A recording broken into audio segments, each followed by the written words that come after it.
Hey friends, I have a fun recipe to share with you guys today.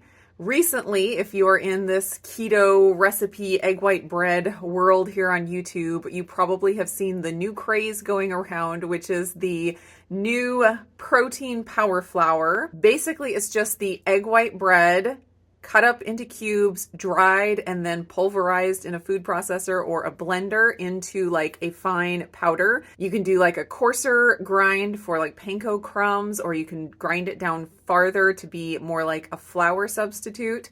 And Wendy over at Loving It on Keto is the first one that I have seen come up with this. She was making some cookies and she wanted to substitute out coconut flour for something else. So she decided to do this breadcrumb substitute, and her cookies looked absolutely amazing. And then my friend Lindsay Murphy, who is here on YouTube, who, if you like my videos and my experiments, you should definitely go follow her because she does all kinds of very similar experiments. She's a whiz in the kitchen and she always has great keto recipes and ideas. So definitely go follow her. But she was inspired by Wendy's video, and she is the one that coined the name protein power flour, or Wendy's power flour, or Wendy's protein power flour. And she did this incredible video where she did side-by-side comparisons of her cookie in a mug recipe, which is really good. I had not tried it before, but since seeing that video, I've had it a couple times now and it is super good. But in that video, she did a comparison of her cookie in the mug recipe with the power flour,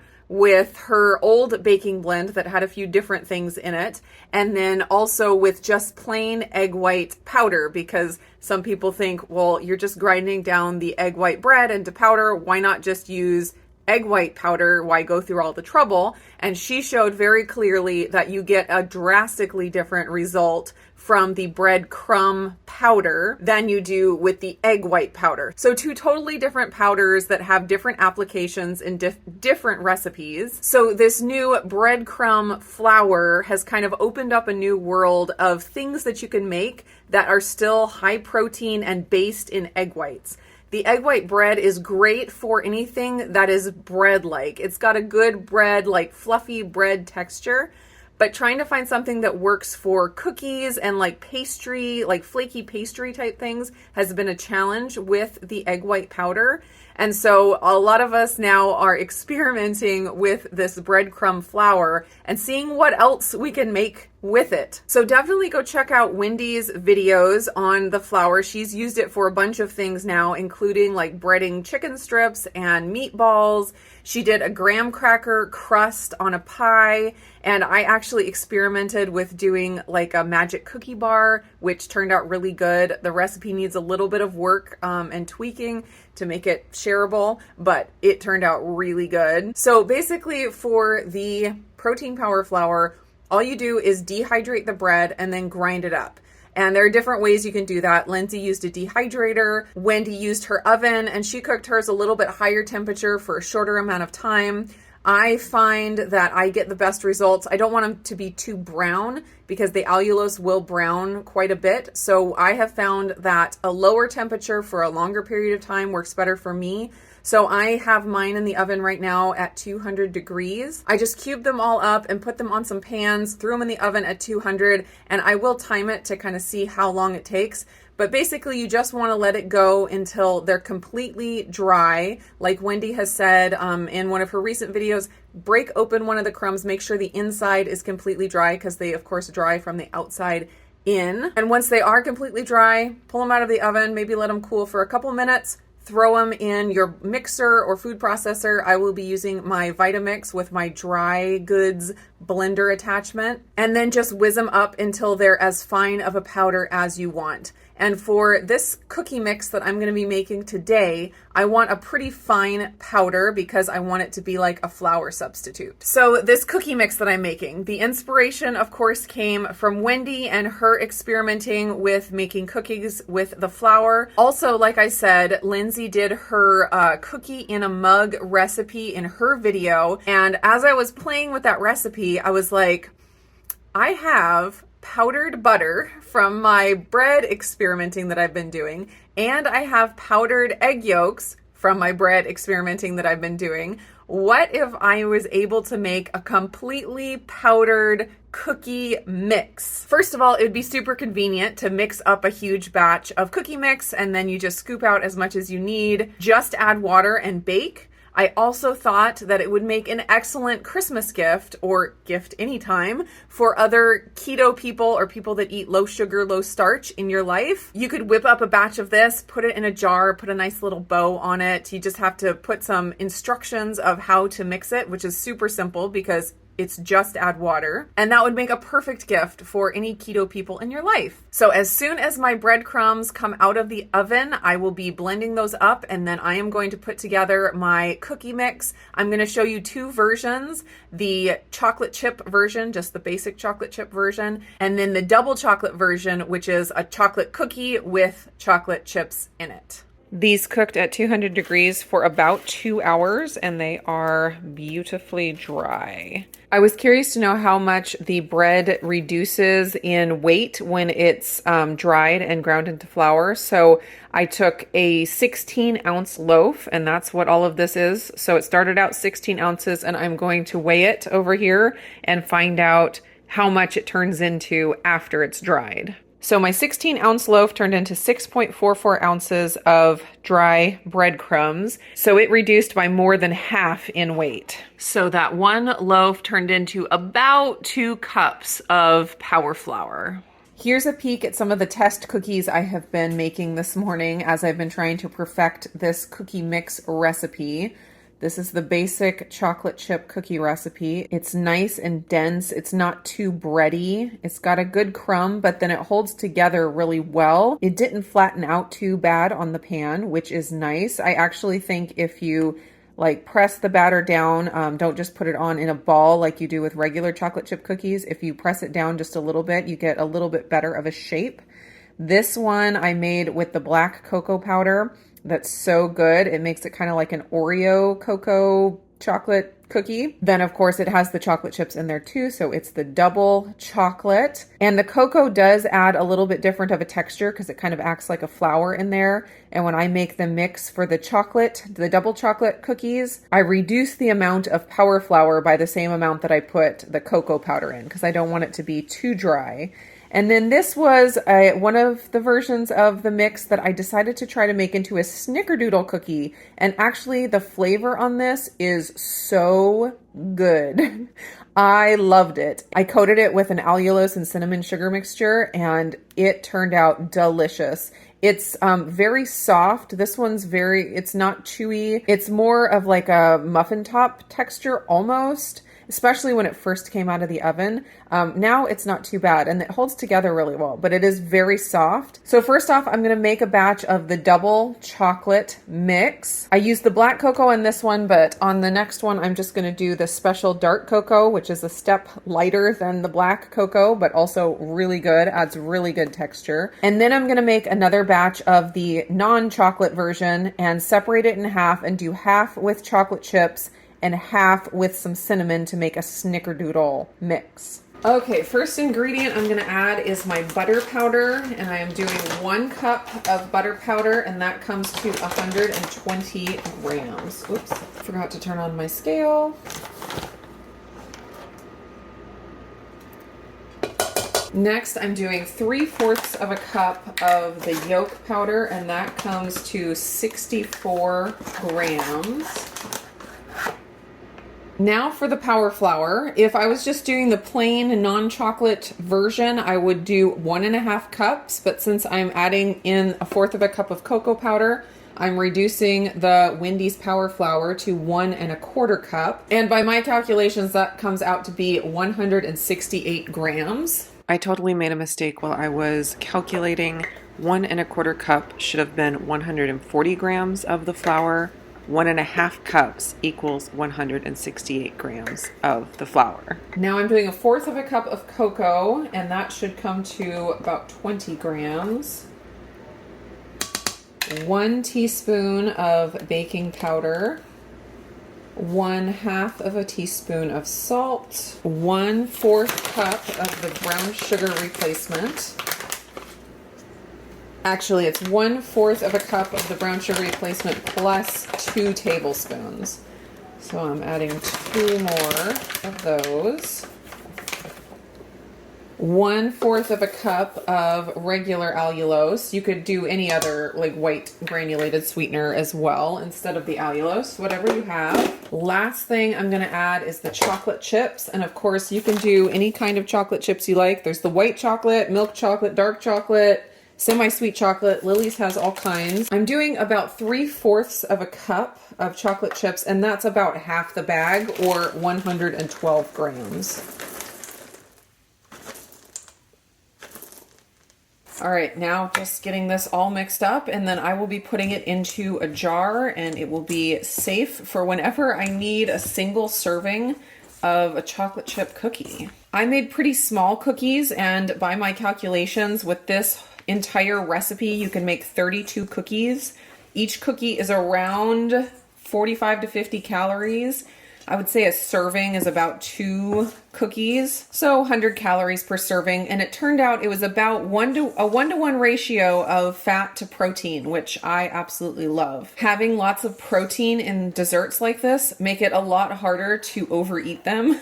I was testing this recipe this morning, and I ate a couple of cookies, not a lot, just, a bite here and there of different ones, and I have been so full all day. And I know that if I had eaten something that was, had more carbs, but then also just less protein, I would be a lot hungrier sooner, and I probably would be tempted to eat more. But as it was, I was like, I can't eat anymore. And I wanted to test different variations that I'd done. So it was kind of annoying actually that I couldn't do more. So I don't think that is enough cocoa for me. The black cocoa definitely darkens it up more, but even with the other cocoa, I would like it to be a little darker than this. So I'm gonna go ahead and increase that to 1/2 of a cup. So another 20 grams.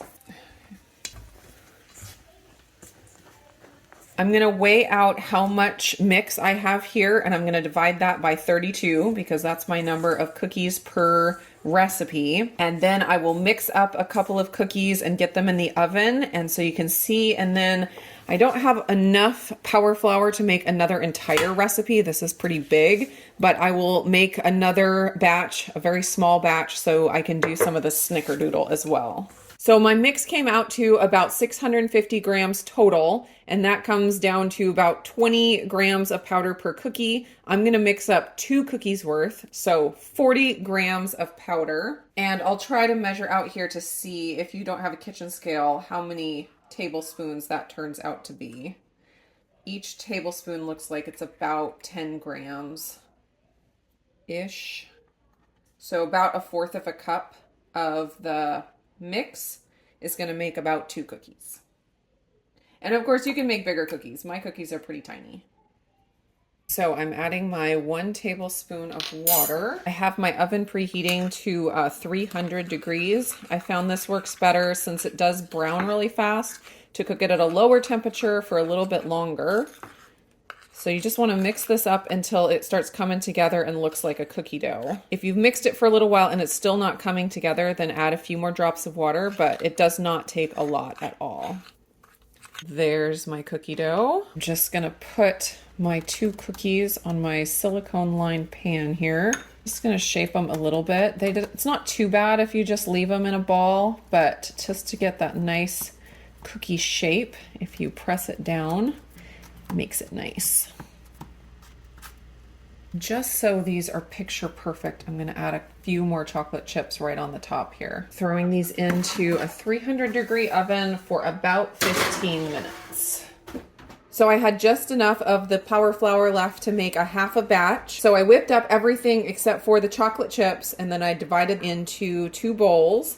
And I'm going to add a teaspoon of cinnamon to 1 of the bowls. Make these Snickerdoodles really cinnamony. And to the other bowl, I'm going to add my chocolate chips, doing just the milk chocolate again, because those are delicious. So there's my basic chocolate chip cookie mix.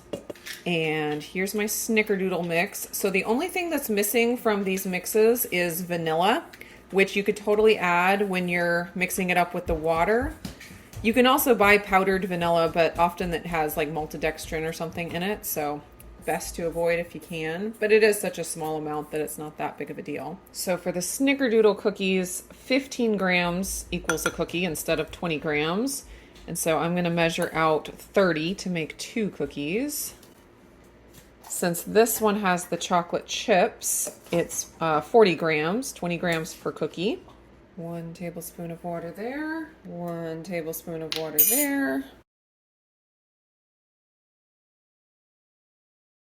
Here's my allulose plus cinnamon sugar, well, not sugar, allulose plus cinnamon blend. And I'm just gonna try to get this into a ball and roll it into the allulose.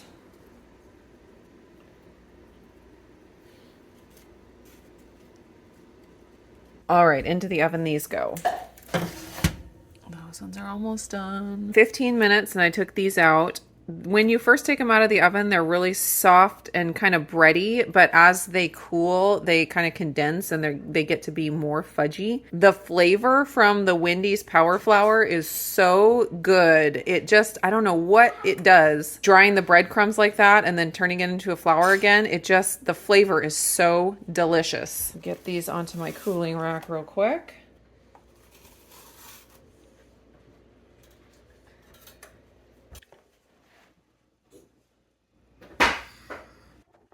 All done.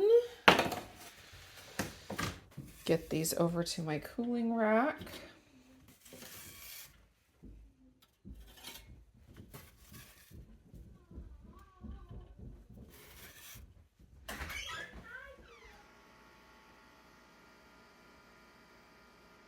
Renae wanted to be my taste tester today. She's wearing her brand new glasses that match the bag of chocolate chips. Look at that. All right, Renae, so you've tasted a few of the ones I've been working on this morning, but you haven't tasted these ones exactly. Okay, so we have the regular chocolate chip cookies, double chocolate chip cookies, and Snickerdoodle. What do you want to try first? Snickerdoodle. Okay, actually this one is from the old batch. I just put it in there for the picture. So we'll get one of these from the new batch. Yeah. All right, here, let me taste some too.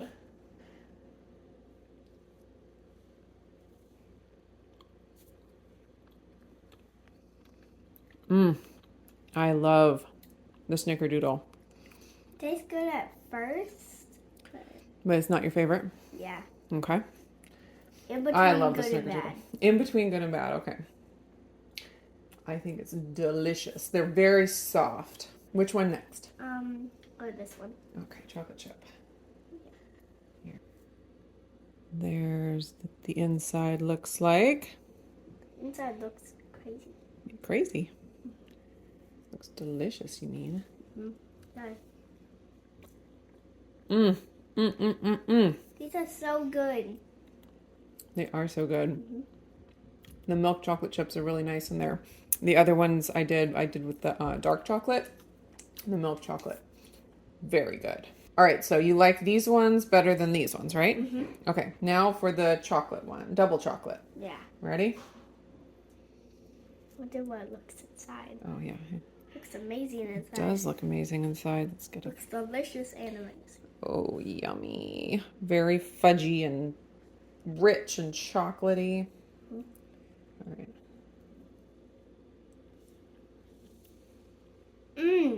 These are definitely my favorite. They're so good. They're like brownie cookies. Yeah, it's a good thing I made the most of the chocolate mix because that one is our favorite. So good. You want this last bite? Sure. Okay. All right, Renae. So first off, how many thumbs up do you give the Snickerdoodle cookies? Probably 2. 2 thumbs up? Okay. Out of 10? Okay. And what about the chocolate chip cookies? Out of 10? Out of 10, sure. Probably 5. 5 out of 10. That's not bad. And the chocolate chip cookies? 9. 9 out of 10? Okay. Good. It's not like the most perfect dessert you've ever tasted, but it's pretty close. Yeah. Good. But it's just like brownies, and I It love is. brownies. It is very much like a brownie cookie. All right, thanks for hanging out in the kitchen with me today. I hope you guys enjoyed this. We're going to be enjoying some cookies for the holiday season. And a big thank you to Wendy over at Loving It on Keto for the inspiration and for the Wendy's Power Flour, and also to Lindsay Murphy for jumping in and doing all the experimentation with that. That is so awesome. And of course, coining the name Power Flour. Amazing. I absolutely love our little keto YouTube community we got going on here, and how we build on each other's recipes and we work together and we just figure out more ways to make delicious food on this keto journey together. Hope you guys are all having a great day, and I will see you again in another video.